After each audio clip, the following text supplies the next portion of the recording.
Assalamualaikum warahmatullahi wabarakatuh. Perkenalkan, saya Arya Buan Sakti. Saya akan memaparkan tugas dari Ibu Fitriani Wijayanti MPD dalam mata kuliah Kimia Unsur mengenai unsur golongan 2B. Golongan 2B. Golongan ini sering disebut golongan zinc, terdiri dari zinc, kadmium, merkuri, dan niobium yang mempunyai 2 elektron S terluar dengan subkulit D terisi penuh.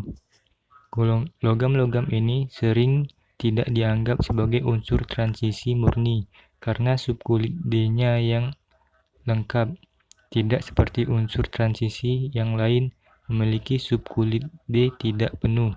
Setiap unsur ini mempunyai kulit valensi yang hanya terdiri dari 2 elektron pada s orbitalnya. Dengan demikian, bilangan oksidasinya paling tinggi adalah +2. Beberapa sifat golongan 2B yaitu jari-jari elektron dari atas ke bawah semakin besar, sebab jumlah kulit elektron semakin banyak. Energi ionisasinya atau energi yang dibutuhkan untuk melepas elektron yang terikat paling lemah dari suatu atom netral atau suatu ion terhadap dalam keadaan gas. Dari atas ke bawah semakin kecil, sebab jari-jari atom semakin besar, sehingga daya tarik antara inti dengan elektron terluar semakin lemah. Dan titik leleh dan titik didih dari atas ke bawah semakin kecil, sebab energi kohesi atau energi tarik-menarik atom yang satu dengan yang lainnya semakin kecil, sehingga diperlukan suhu yang rendah untuk memutuskan ikatan antar atom. Kelimpahan zinc di alam paling melimpah ke-24 di kerak bumi dan memiliki 5 isotop stabil. Pada kadmium, kelimpahannya jumlah normal kadmium di tanah berada di bawah 1 ppm, tapi angka tertinggi 1700 ppm dijumpai pada permukaan sampel tanah yang diambil di dekat pertambangan biji seng. Sedangkan pada merkuri, kelimpahan merkuri di bumi menempati di urutan ke-67 di antara elemen lainnya di kerak bumi.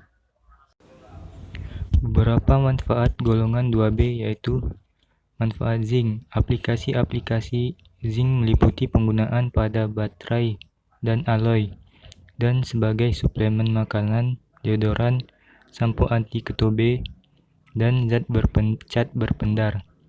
Kadmium, kegunaannya yaitu senyawa kadmium sulfat atau CdSO4 biasa digunakan dalam industri baterai yang berfungsi untuk pembuatan sel Weston karena mempunyai potensial stabil yaitu sebesar 1,0186 volt.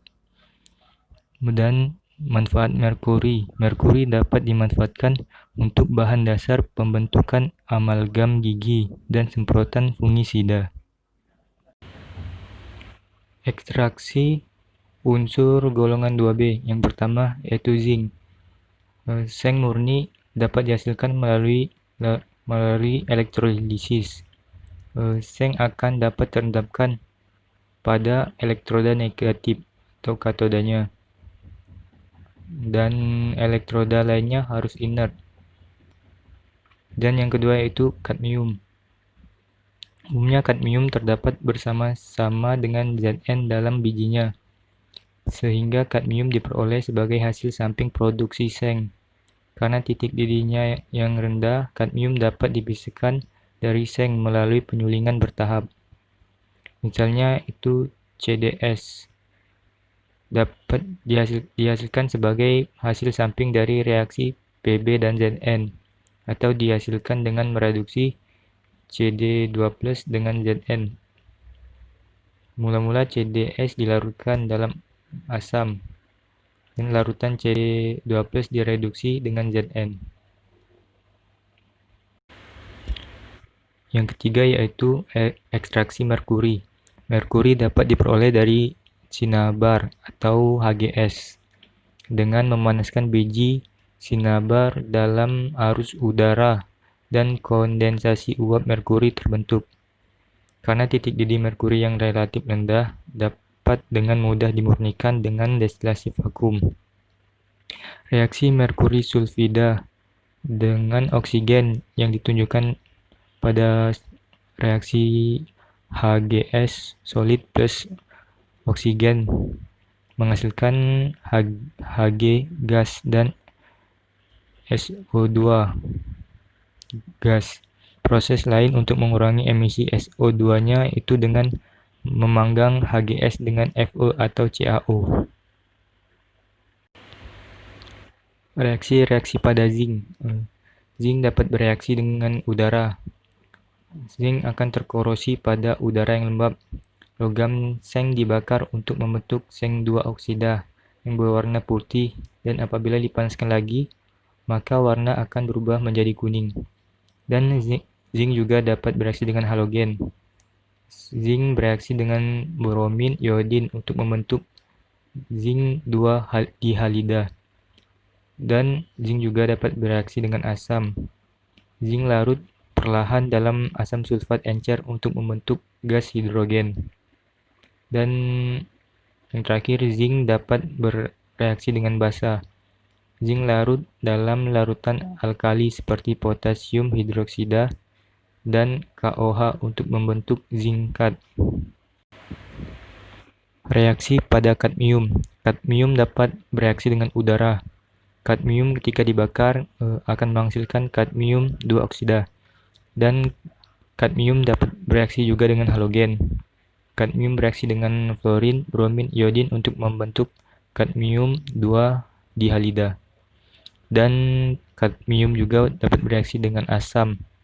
Kadmium larut perlahan dalam asam sulfat encer untuk membentuk campuran yang mengandung ion kadmium 2 dan gas hidrogen. Dan yang terakhir, reaksi pada merkuri. Merkuri dapat bereaksi dengan udara. Ketika merkuri dibakar hingga suhu 350 derajat Celcius, akan membentuk merkuri 2 oksida. Dan merkuri dapat bereaksi juga dengan halogen.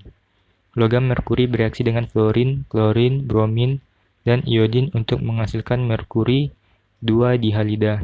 Dan merkuri juga dapat bereaksi dengan asam. Merkuri tidak bereaksi dengan asam non-dioksidasi, tetapi bereaksi dengan asam nitrit terkonsentrasi atau asam sulfur terkonsentrasi untuk membentuk komposisi merkuri 2 dengan nitrogen atau sulfur oksida. Itulah pemaparan dari saya. Apabila salah kata, saya mohon maaf. Saya akhiri. Wassalamualaikum warahmatullahi wabarakatuh.